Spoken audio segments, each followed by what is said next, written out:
AI video tools, they're changing absolutely everything. But let's be honest, they've also created this incredibly confusing mess of pricing plans. How much does it actually cost to use them? Okay, let's dive into this and figure it all out together. I mean, this is the big question, right? You see these amazing AI-generated videos popping up everywhere from tools like Sora, Runway, and Pika, and you think, I've got to try that.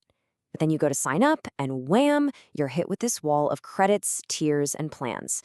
So what's the real cost? Well, it's not so simple. And that's exactly what we're going to do.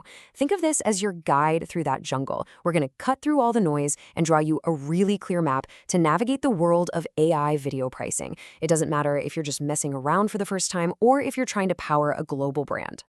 So first things first, let's just get the lay of the land. This whole pricing maze, it's about way more than just dollars and cents.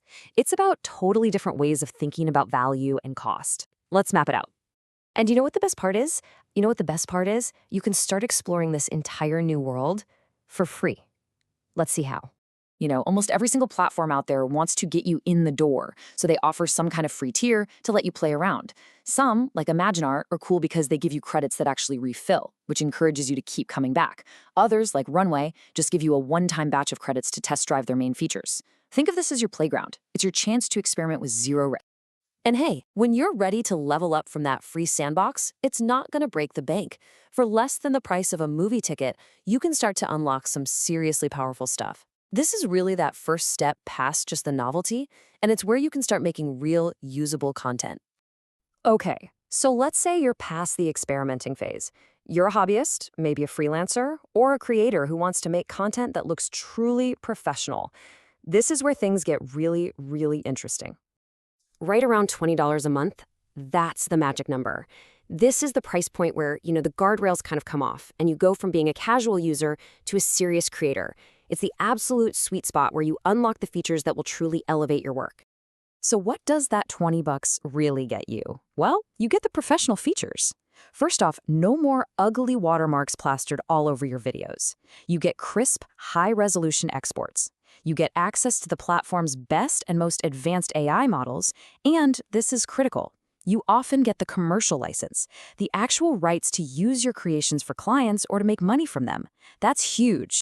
But here's the thing, even in this price range, not all tools are created equal. And what's really interesting here is the difference in focus. So on one hand, you have a tool like Runway, which is all about generating brand new video completely from scratch. But on the other hand, you got Descript, which uses AI to supercharge the editing process. It lets you edit a video just by editing a text transcript. The cost is pretty similar, but the way you work is completely different.